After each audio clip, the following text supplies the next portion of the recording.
Okay, so how many of you were like, okay, so the first time I ever taught this, right, we had expanded out, expanded out, expanded out, and then we got to this video, and this girl in the back, I remember her very clearly. She is like, Mizzo, I'm sorry. I just can't get behind sex in the ear. I just love that. Right? Because that's how many of you are like, yeah, have sex in the ear. You do you, man. And how many of you were like, I'm not even behind other people doing that because it is gonna hurt their ears and it's pain and right.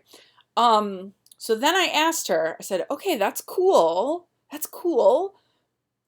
How is your feeling about this different than your homophobic uncle who doesn't include anal sex? And she was like, I don't know.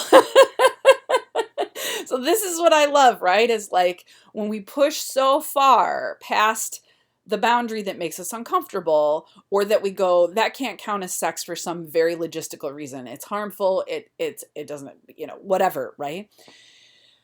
How do we then justify that with the groups of people who are telling us that, other bodies doesn't count as sex when we're behind it, right? So I'm thinking of, I know many of you support LGBTQ communities, or if you found out that disabled individuals were using tools, and someone was saying that's not real sex, right? You'd be like, you back off, man, right?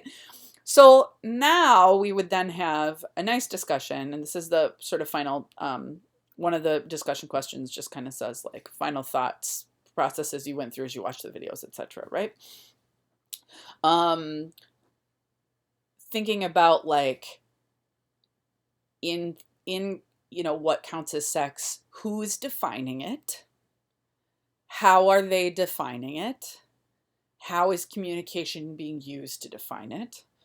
So in my dissertation, a lot of what I found was that certain bodies have the ability to define sex for themselves over others.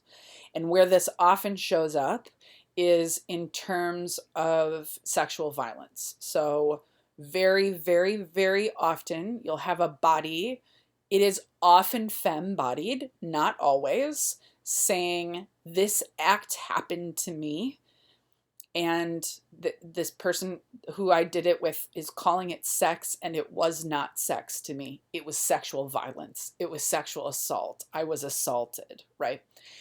And then what happens is the public, especially in terms of famous cases, so the one that's in my dissertation is the Aziz Ansari case, the public spends all this time trying to figure out the truth, right? Was it sex? Was it sexual assault? Right? And those end up on a binary, right? Well, whose definition is being left out there? One of the people who it happened to.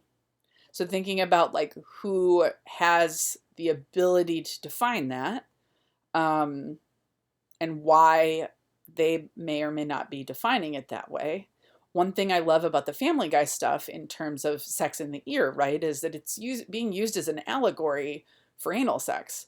And there are lots of, this is a phenomenon, right, where people have anal sex and they say this doesn't count, right? This isn't breaking my virginity. This isn't real sex. I had friends who did that, and I know lots of people who have friends who did that, right? Like thinking about why we have a social construct of real sex and what that does for us, right? Going back to the Chasing Amy skit, right, where she's like, I broke my hymen when I was a kid. It's like when you start to do this, virginity then loses all meaning. If you don't have like a marker of real sex, and if you look into the history of virginity, right, virginity is not about sex. Virginity is all about purity and control over women's bodies. Um, and so thinking about like who's benefiting from the definitions, how we're creating them, and also how bodies are impacted, right? One of the reasons I kind of am like, ear sex is because I think it would cause major damage to an ear. You want to do it on other places where it doesn't cause damage? Rock on, man. But to come back to that, right, there are lots of people who would argue that anal sex causes damage, right? You can get anal fissures. You can mess up your digestive system, tract. Lots of people will do things so that it's easier for them to have anal sex, and doing those like does stuff to the body, right? There's a whole group of radical feminists who believe that all penis and vagina sex is oppressive, right? And they argue you can't consent in a culture that doesn't privilege your body. That's what they argue. And they argue because it could be painful that it is harmful and violent for everybody. Now, obviously, I don't prescribe to that. But I've told you the story, the mansplaining story, right? Where Matthew was like, that's bullshit. And I was like, I see the argument, right? I mean, I don't prescribe to it, but I see a person saying that act is physically harmful, or abusive or oppressive in our current systems. But then how do you balance that, like fighting for equality, with autonomy?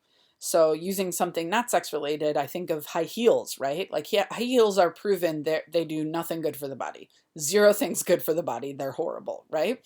And I hate high heels. I hate them. I will not wear them. And I used to be pretty quick to be like, no one should wear them, right? And then I had a lot of friends be like, F off, I love my high heels, right?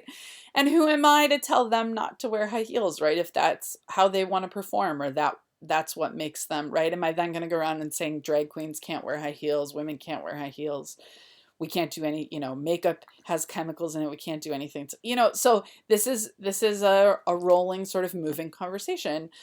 I think it is harder to have this conversation when you're talking about sex, and hopefully you read the Bell article. Hopefully you got the weddings and pornography article. You got some chocolate, and we're like, your brain got blown. That's Elizabeth Bell. She's a performance scholar, and she's one of my absolute favorites. And many years ago, I used to joke that, like, if I just disappeared, it was like I went to go hang out with Elizabeth Bell and be like, "What do you need? How can I help?" I just think she's incredible. Yeah, but thinking about like how those are culturally performed, what communication tools, right? This is a communication course, like what communication tools we're using to make things real or valid or shameful or stigmatized. Right. So hopefully you had a nice journey today. Hopefully this was good. You don't have to answer all the discussion questions by any means. I just put some up so that if we want like another place to kind of unpack some of these things, and be like, this blew my mind, or like, I hated this, or whatever, right? Or, oh, I love this, whatever you want to write about, rock on, and I'll try to be there chiming in. And I appreciate you all, and I hope you're having a beautiful time. And if you're feeling overwhelmed, you are not alone. I'm so overwhelmed. I mean, I'm faking it pretty well, I think. It's these scarves, they help. But yeah, so take some deep breaths, take a pause. And if you need anything, email me. And one thing that's been helping me is just like, what's the next thing I have to do, right? What are the 2 or 3 things I have to worry about right now, and everything else I can kind of push aside, right? Okay. Happy reading, happy watching. Mizzo out.